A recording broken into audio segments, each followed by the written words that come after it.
করোনাকালে জরুরি ভিত্তিতে 20,000 টাকার বিনিময়ে চুক্তির ভিত্তিতে নার্স নিয়োগ করেছিল রাজ্য সরকার।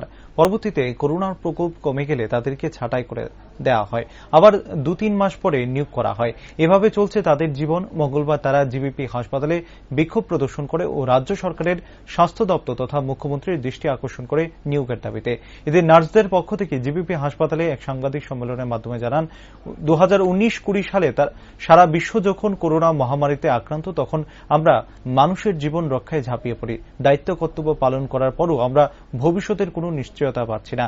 এই বিষয়ে আমরা বেশ কয়েকবার স্বাস্থ্য দপ্তরের ভারপ্রাপ্ত মন্ত্রী তথা মুখ্যমন্ত্রীর দ্বারস্থ হয়েছে এবং ওনার সাথে দেখা করার জন্য বারবার চেষ্টা করেও দেখা করতে পারেনি।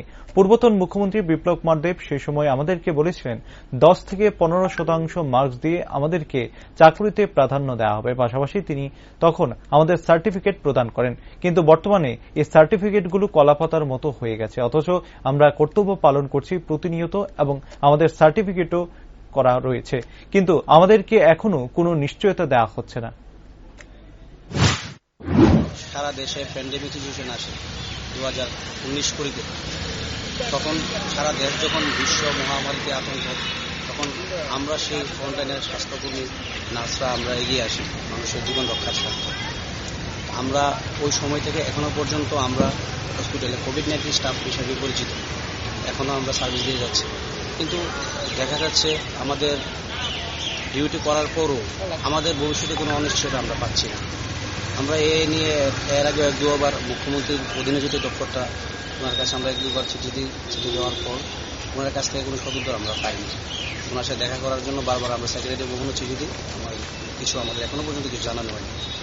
কথা হচ্ছে কি, আমরা যদি দিনের পর দিন এইভাবে ডিউটি করে যাব কোভিড-19 স্টাফ হিসেবে পরিচিতি দিয়ে, স্টাফের প্রচুর কাছে স্টাফ নেই হসপিটালে।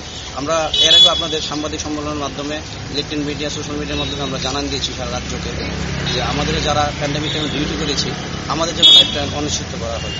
এর আগে যে প্রাক্তন মুখ্যমন্ত্রী ছিল উনি আমাদের কথা দিয়েছিল যখন প্যান্ডেমিক টাইমে যে আমাদের যারা কোভিড ডিউটি করছে বিপদের সময় যখন আমরা আতঙ্কিত হয়ে সবাই জানবাজি রেখে ডিউটি করেছি, আমাদেরকে 10 থেকে 15% মার্ক দিয়ে বিভিন্ন চাকরি ইস্যুতে এবং আমাদের চাকরি দেয় প্রাধান্য দেওয়া হবে। এই বলে আমাদের কাছে সার্টিফিকেটগুলি এখনও আছে, কোভিড-19 যে সার্টিফিকেটগুলি সেইগুলি এখন এগুলি দেখা যাচ্ছে কলাপাতার মতো হয়ে যাচ্ছে। কারণ আমরা ডিউটি করছি বারবার, আমাদের সার্টিফিকেটও প্রদান করা হয়েছে, কিন্তু আমাদের এখনো কোনো সুযোগ দেওয়া হচ্ছে না।